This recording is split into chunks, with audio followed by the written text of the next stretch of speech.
Okay, so we are at the Minnesota State Fair today, and we're gonna eat a bunch of food. The first thing we're gonna eat is the spicy pork bowl, which is a new food, which kind of just looks like a burrito bowl from Chipotle. So we'll see how that goes. So that was the candied BLT and the spicy pork bowl, both new items at the fair this year. Both thumbs up. I think the candied BLT was like an 8 out of 10, and the pork bowl was like a 7 out of 10. That was the cinnamon currant scone from French Meadow Bakery, which is a real bakery in Uptown. Super good.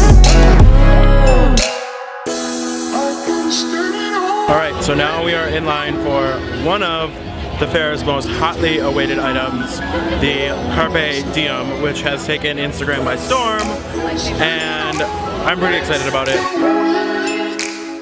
The Carpe Diem was good, the flavors were really good. As you could kind of see, it wasn't as pretty as the press photos. I'll post the press photos. They got like a perfect one where you can see all the scales and stuff, but it tasted pretty good, so I guess it's like half a thumbs up. Okay, so what you're about to see is like a crazy Minnesota tradition. I don't know if they do it in any other states or any other places. Wisconsin may do it, but I think we started it here. And what that is the butter head carving. So at the state fair there's like a beauty pageant. I don't think it's actually a beauty pageant, but like a pageant. There's like a queen and princesses of the fair every year. And to be on the like royalty board or whatever, you have to like work on it, be a young girl in college who works on a dairy farm or whose family owns a dairy farm, and then each princess or queen that is chosen gets their head and face carved out of this girl. Yeah, she's winning. Gets their head and face carved out of like 100 pounds of butter. And so they sit inside this freezer with a woman carving their face out of butter, and that's what it looks like. So each one of those blocks you're gonna see of butter gets carved into a different Dairy Queen each day. So it's weird. It's a weird Minnesota thing.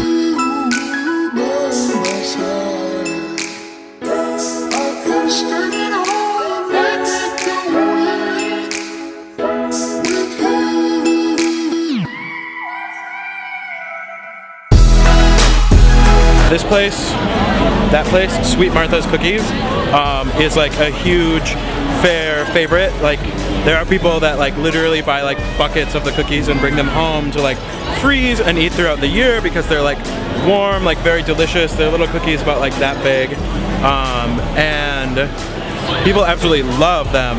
But Sweet Martha makes, I think like the last time I read a story was a couple years ago, and it said she made $3.5 million every year at the fair just from selling cookies. Alright, that was the Minnesota State Fair. It was mostly just eating a lot of food. I hope you guys enjoyed it. It's something fun to do, kind of like the end of summer tradition here in Minnesota.